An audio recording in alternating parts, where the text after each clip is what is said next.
Hello friends, आज की video में हम बात करेंगे कैसे ओयो रूम्स ने फंडिंग रेज करी। देखिए, ओयो रूम्स के जो फाउंडर है रितेश अग्रवाल, वो सिर्फ आज 27 साल के, बट आज ओयो रूम्स की वैल्यूएशन $10 बिलियन से भी ज्यादा हो चुकी है। कैसे एक 12वीं पास में इतना बड़ा स्टार्टअप खड़ा करा, बहुत सोचने की बात है। एक ऐसा लड़का जो ना तो कभी कॉलेज गया, ना उसने एमबीए करी, ना इंजीनियरिंग करी, आज रितेश अग्रवाल से 12वीं पास है, लेकिन आईआईएम से, आईआईटी से लोग उनके लिए सपने देखते हैं कि काश हमारी नौकरी उनकी कंपनी में लग जाए। आज वो करोड़ों के पैकेज बांट रहे हैं। तो कैसे एक आदमी ने, एक छोटे से आदमी ने इतनी बड़ी कंपनी बना दी। इस वीडियो के अंदर मैं आपको सारी चीजें बताऊंगा, कैसे फंड रेज करें, प्रैक्टिकल आपको गाइड करूंगा, जिससे आप भी अपनी कंपनी के लिए फंड रेज कर पाए और कंपनी को बिलियंस की वैल्यूएशन तक लेके जा पाए।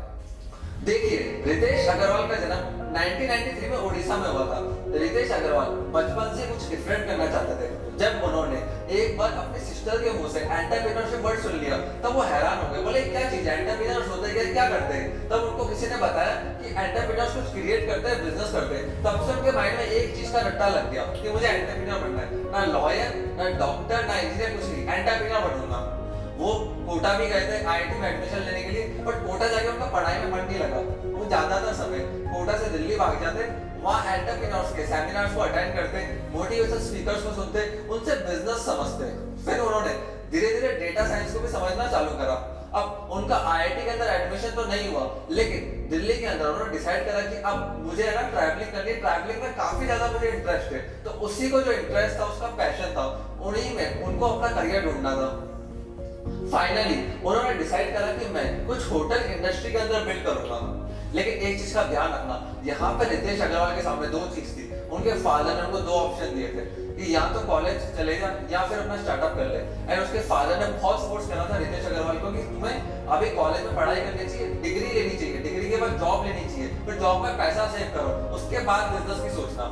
रितेश ने कहा, नहीं, मुझे 1 साल का मौका दो, कॉलेज तो यही रहेगा, बट ये मौका हाथ से नहीं आना चाहिए। मैं अपना स्टार्टअप करूंगा एंड उसके अंदर सक्सेसफुल होऊंगा। रितेश अग्रवाल ने जी जान से अपने स्टार्टअप में लग गए, आइडिया को डेवलप करने में लग गए। अब ना तो पैसा था, एक्सपीरियंस था, ब्रांड नेम भी कहा था। 2013 में ना ओयो को भी जानता था, ना रितेश अग्रवाल को भी जानता था, बट रितेश अग्रवाल के मन में एक चीज थी, वो था पैशन। तो मुझे पैशन से अपने बिजनेस को आगे लेके जाना है। तो उन्होंने क्या करा, होटल्स वालों के पास गए, उनकी प्रॉब्लम्स देखी, वहां पे सॉल्यूशंस फाइंड आउट करने का सोचा। अब उन्होंने होटल वाले से बात करी, उसको कहा, भैया देखो, मुझे अपना होटल चलाने को दो, आपका होटल तो वैसे ही लॉस में डूबा हुआ है, मुझे होटल चलाने को। होटल वाला, नहीं नहीं नहीं, मैं आपको होटल चलाने क्यों दूं मेरा? तो रितेश अग्रवाल ने कहा, देखो, अगर लॉस हुआ तो पूरा मेरा, प्रॉफिट हुआ तो आधा आधा। इससे होटल वाले को लगा, ठीक है, अगर पैसा डूबेगा तो इसका, प्रॉफिट होगा तो मुझे भी मिलेगा। तो फिर होटल वाला रेडी हो गया। फिर रितेश अग्रवाल ने 7,000 रुपए के अंदर एक बाजार गए, वहां पे जाके उन्होंने बहुत चीप परचेजिंग करी एंड होटल के जो रूम्स है उसको सुधारा, रिसेप्शन को सुधारा। उसके बाद उनको कुछ प्रॉफिट हुआ।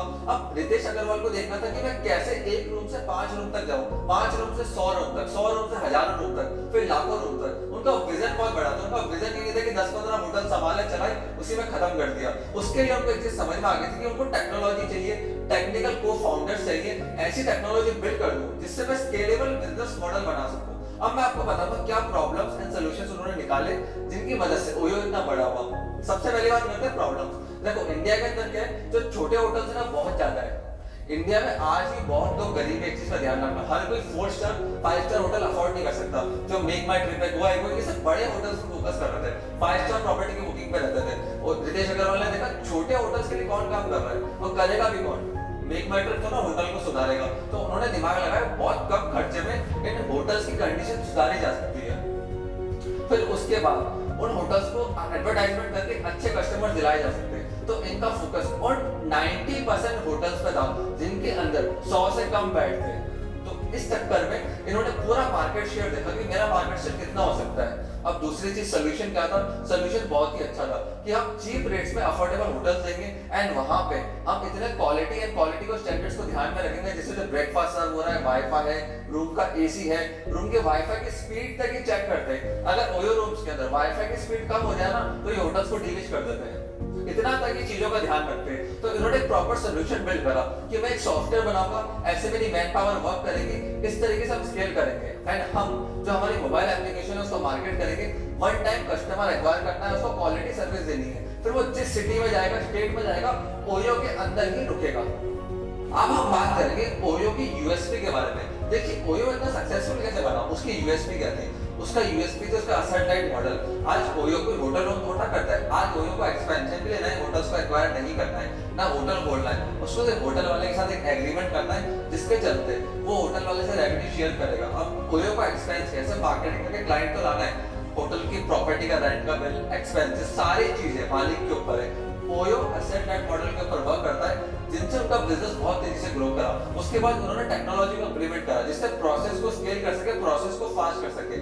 आज ओयो में सिर्फ 3 क्लिक से आप होटल की बुकिंग कर सकते हो, 3 क्लिक दबाओ होटल बुक। फिर हम बात करते हैं मार्केट शेयर की। जैसा कि मैंने आपको बताया, ओयो का फोकस हमेशा 90% मार्केट शेयर के ऊपर था, जो बॉटम लाइन मार्केट था। देखो ये एक पिरामिड होता है, पिरामिड आपको दिख रहा ना ऐसा, जो ऊपर की मार्केट होती है ना प्रीमियम मार्केट होती है, जो एप्पल है ना वो ऊपर की मार्केट को टारगेट करता है, बट जो ओप्पो, वीवो, बाकी कंपनियां सैमसंग ये नीचे के मार्केट को टारगेट करती है। और जो नीचे का मार्केट होता है बहुत बड़ा मार्केट होता है, हमेशा ध्यान रखना। ऊपर के मार्केट पे सब फोकस करते हैं, आज हर कोई टॉप पे जाना चाहता है, बट जो नीचे का मार्केट एक्वायर कर लेता ना, वो कंपनी बिलियंस ऑफ डॉलर पहुंचने में टाइम नहीं लगाती। मैं आपको एक अच्छी चीज बताता हूँ, अगर आपको बिलियनर या मिलियनर बनना है तो उसके 2 ऑप्शन है, या तो $1 बिलियन प्रॉब्लम सॉल्व कर दो या फिर बिलियंस ऑफ पीपल की प्रॉब्लम सॉल्व कर दो। तो ऐसे करके आप अपनी कंपनी को स्केल कर सकते हो, एक मार्केट शेयर बना सकते हो। अब हम बात करें कंपटीशन की, तो देखिए ओयो के आसपास बहुत सारे कंपटीशन थे, उसके बहुत सारे कॉम्पिटिटर ऑलरेडी मार्केटिंग के अंदर थे, बट अब उनमें और ओयो में अंतर क्या था? सबसे पहली चीज, जहां कॉम्पिटिटर होटल के साथ एग्रीमेंट करने में 8 महीने 6 महीने इतना लंबा समय ले लेता था, वहीं होटल सिर्फ 10 से 15 दिन के अंदर होटल वाले के साथ एग्रीमेंट भी कर लेता था और काम को चालू कर लेता था। क्यों? सारा काम टेक्नोलॉजी के ऊपर होता था, मोबाइल एप्लीकेशन के ऊपर एग्रीमेंट साइन होता था, कट, और वैसे ही जैसे एग्रीमेंट साइन हुआ उनका काम चालू हो गया, वो फटाफट होटल को तैयार करते थे, ब्रांडिंग करते थे एंड कस्टमर की बुकिंग चालू कर देते थे। अब हम बात करेंगे रेवेन्यू मॉडल को लेकर। देखो ओयो का जो रेवेन्यू मॉडल था बहुत सिंपल था, होटल में जितनी बुकिंग होगी उसका कुछ परसेंटेज हम रखेंगे, बाकी परसेंटेज आपका। अब इसमें ओयो को फायदा क्या था? देखो सबसे पहली बात तो ओयो का कोई खर्चा नहीं। दूसरी चीज, ओयो को क्या करना था, लेट्स सपोज आज 100 बुकिंग हुई तो ओयो आज पैसा ट्रांसफर नहीं करेगा, ओयो 1 महीने बाद 2 महीने बाद पैसा ट्रांसफर करता था, तो इससे ओयो के पास एडवांस पैसा आता था। इससे ओयो ने बहुत सारा पैसा एंड कैश फ्लो अपने पास रख लिया, उससे ओयो को फायदा हुआ। अब उसको 2 महीने बाद पेमेंट देना है तो उसके पास एडवांस में कैश पड़ा हुआ है देने के लिए, तो इससे ओयो को फायदा हुआ। अब हम बात करते हैं ओयो की फंडिंग के बारे में। देखिए ओयो 2013 के अंदर 1 रूम के साथ चालू हुआ था, देखते ही देखते इनके 5 रूम हुए, उसके बाद फिर ये मल्टीपल बहुत तेजी से एक्सपेंशन करा जब इन्होंने फंडिंग उठाई। ओयो ने अपनी सबसे पहली फंडिंग लाइट वेंचर से उठाई थी। सो फ्रेंड्स, अब हम बात करते हैं ओयो की फंडिंग के बारे में कि उसने कैसे फंड्स रेज करे, कैसे इतनी बड़ी कंपनी बनी। देखिए रितेश अग्रवाल ने जब कंपनी चालू करी थी ना, तब उन्होंने एक होटल वाले का प्रॉफिट करा, उसके बाद 5 होटल वाले उनके पास आए, उन्होंने पांचों के पांचों को प्रॉफिटेबल कर दिया। अब कंपनी ग्रो होने लगी, कंपनी आगे बढ़ने लगी, लेकिन यहाँ पर कोई दिक्कत है कंपनी होगी, जैसे जैसे कंपनी ग्रो होती है ना कि मुश्किलें साथ साथ बढ़ती जाती है। ओयो को चाहिए था फंड्स एक्सपेंशन करने के लिए। क्यों? कंपनी में सीटीओ लेके आना है, सॉफ्टवेयर लाना है, टेक्नोलॉजी लानी है, अच्छा ऑफिस चाहिए, सब चीजों के लिए फंड चाहिए आपको आज के टाइम में। तो ओयो ने कई इन्वेस्टर्स को अप्रोच करा, 50 इन्वेस्टर्स, 100 इन्वेस्टर्स को सबने मना कर दिया। रितेश अग्रवाल को कहा कि हम आपको पैसा नहीं दे सकते। देखिए रीजन क्या है, कोई इन्वेस्टर आपको इजीली पैसा नहीं देगा, भले ही आपने बूटस्ट्रैप भी कराओ ना, 1 साल में कोई पैसा नहीं देता, आपको टाइम देना पड़ेगा अपने स्टार्टअप के ऊपर। फिर कहीं से रितेश अग्रवाल को लाइट स्पीड वेंचर से फंडिंग मिल गई, उसके बाद उन्होंने अपने वेंचर को ग्रो करा। फिर उन्होंने सिक्योर कैपिटल से बात करी, बट उन्होंने मना कर दिया कि आपका मॉडल अभी इतना प्रॉफिटेबल नहीं हुआ है। लेकिन रितेश अग्रवाल रुके नहीं, बहुत तेजी से उन्होंने मेहनत करी, कंपनी को आगे लेके गए एंड कंपनी के कस्टमर एक्विजिशन को देखते हुए, वैल्यूएशन को जैसी मार्केट में बढ़ी, तब सिक्योर ने खुद उनको आगे से अप्रोच करा, बट उसके साथ साथ कई इन्वेस्टर्स ने उनको अप्रोच करा था, बट रितेश अग्रवाल ने सिक्योर कैपिटल से फंडिंग लेने का सोचा। फिर ओयो ने उसके बाद रुका नहीं, आज ओयो कई कंट्रीज के अंदर वर्क कर रहा है, इंडिया, यूएस, चाइना, बहुत सारी कंट्री में ओयो इस समय फैल चुका है। एंड मैं आपको एक और चीज बताना चाहूंगा, रितेश अग्रवाल को पीटर थिल से फेलोशिप भी मिल चुकी है। प्रोग्राम है ऑनलाइन, आपको इंटरनेट पर मिल जाएगा, मैं इसका लिंक डिस्क्रिप्शन के अंदर डाल दूंगा। अब ये क्या होता है, ये फेलोशिप प्रोग्राम है, अगर आप एक स्टूडेंट है और आपकी एज बहुत यंग है, 22-23 साल की, जो उसके अंडर हो, और आपने अपना कॉलेज छोड़ दिया है अपने स्टार्टअप के लिए, आप लाइफ के अंदर बिजनेस करना चाहते हो, तो आप इस फेलोशिप के अंदर अप्लाई कर सकते हो। वहां से हो सकता है आपको फंडिंग मिल जाए, या वो लोग आपको इनवाइट करें एंड वो लोग आपको फिर ट्रेनिंग देंगे अबाउट एंटरप्रेन्योरशिप। अब मैं आपको जो ओयो ने फंड्स रेज करे उससे 4 लेसन देने वाला हूं। सबसे पहला lesson, don't go behind investors. हम स्टार्टअप्स में सबसे बड़ी गलती करते हैं, हम इन्वेस्टर्स के पीछे जाते हैं पैसों के लिए। देखो ये सबसे बड़ी गलती है। आप भागो कस्टमर के पीछे, अपने स्टार्टअप के पीछे, अपने स्टार्टअप को ग्रो करो। आप बूटस्ट्रैप कर सकते हो, खुद अपना पैसा जेब से कमा के अपने स्टार्टअप में डालो।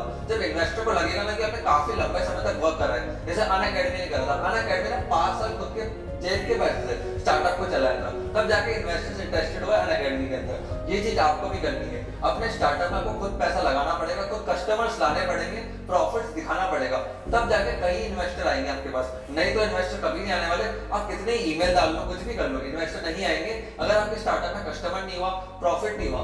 दूसरा ऑप्शन मैं आपको एक चीज बताता हूँ, अगर आपका स्टार्टअप नया है, बूटस्ट्रैप के पैसे नहीं है, तो आपकी प्रोफाइल स्ट्रांग होनी चाहिए। जैसे कुणाल चाहते हैं, उन्होंने अपने स्टार्टअप के लिए फंडिंग रेस करी है, उनकी प्रोफाइल बहुत स्ट्रांग थी, इसलिए वो इनकी फंड्स रेस कर पाए। तो अगर आपकी प्रोफाइल स्ट्रांग है तो आप फंड्स रेस कर सकते हो, कंपनी चलती भी है, प्रॉफिट कमा रही है, कस्टमर अच्छे खासे हैं, तो आप प्रॉफिट अर्न कर सकते हो। दूसरी चीज, हायर टैलेंटेड मैन पावर। हम गलती क्या करते हैं स्टार्टअप्स के अंदर, हम बहुत सस्ती मैन पावर को ले आते हैं। अब दिक्कत मैं आपको बताता हूँ क्या है। वो जो चीप मैन पावर होती है ना, वो ट्रेनिंग सेंटर समझते हैं आपके स्टार्टअप को, थोड़े टाइम काम करेगी, छोड़ के चली जाएगी। उनसे आप एग्रीमेंट्स करो, बॉन्ड्स करो, सब कुछ करो, जिनसे आपके स्टार्टअप को छोड़ के ना जाए। टैलेंटेड मैन पावर जरूरी है कंपनी को आगे लेके जाने के लिए। वही लोग जो कंपनी के विजन में, मिशन में बिलीव करते हैं, उनको लेके आओ, उनमें राइट स्किल्स होनी चाहिए, तो आपका स्टार्टअप बड़े होने में ज्यादा टाइम नहीं लगेगा। तीसरी चीज, कीप ऑन ट्राइंग। देखिए जो एज होता है ना, बहुत छोटा सा नंबर है। रितेश अग्रवाल को देखो, सिर्फ 18 साल की उम्र में ओयो को स्टार्ट करा था। उससे पहले भी उन्होंने बहुत सारी चीजें लाइफ के अंदर करी। देखो एज एक बहुत छोटा नंबर है। कभी ये मत सोचना कि आपकी राइट एज नहीं है अभी स्टार्टअप को चालू करने की। आपकी हर एज आपकी राइट एज है स्टार्टअप को चालू करने के लिए। तो age is just a number. फिर चौथी चीज जो लास्ट लेसन आपको बताने जा रहा हूँ, वो है एग्रीमेंट्स। देखो आप जिस भी एम्प्लॉय को ला रहे हो, को फाउंडर को ला रहे हो, सीटीओ को लेके आ रहे हो, उनसे स्ट्रॉन्ग एग्रीमेंट्स करो, किसी कॉर्पोरेट लॉयर की एडवाइस लो। देखो जनरली होता क्या है, स्टार्टअप में कई बार डिस्प्यूट्स हो जाते हैं। आपने जब हायर करा था किसी को, तो मुंह से बोलते हैं कि हम आपको ये भी देंगे, वो भी देंगे, ऐसे ऐसे हमारी वर्किंग मिलेगी, एंड कहीं जाके आप दोनों के बीच में डिस्प्यूट्स हो गए, तो बहुत जल्दी स्टार्टअप बंद हो जाता है। क्यों? दो फाउंडर्स के अंदर से निकल जाते हैं, इन्वेस्टर्स के बिलीफ कम हो जाते हैं, कस्टमर के बिलीफ कम हो जाते हैं। इसलिए जिस भी को फाउंडर को लाओ, एम्प्लॉय को लाओ, उससे एग्रीमेंट डेफिनेटली करो, जिससे ना उसको इशू है ना आपको इशू है। तो फ्रेंड्स, मैं आशा करता हूँ ये वीडियो आपको पसंद आई होगी। प्लीज इस वीडियो को लाइक करके जाना। हमें कमेंट सेक्शन के अंदर बताओ नेक्स्ट कौन से स्टार्टअप के ऊपर मैं केस स्टडी बनाऊं, इन वीडियो बनाऊं कि कैसे उन्होंने फंड्स को रेज करा एंड क्या प्रॉब्लम सॉल्यूशन उन्होंने मार्केट के अंदर सॉल्व करी। आपने इस वीडियो को यहाँ तक देखा, उसके लिए थैंक यू।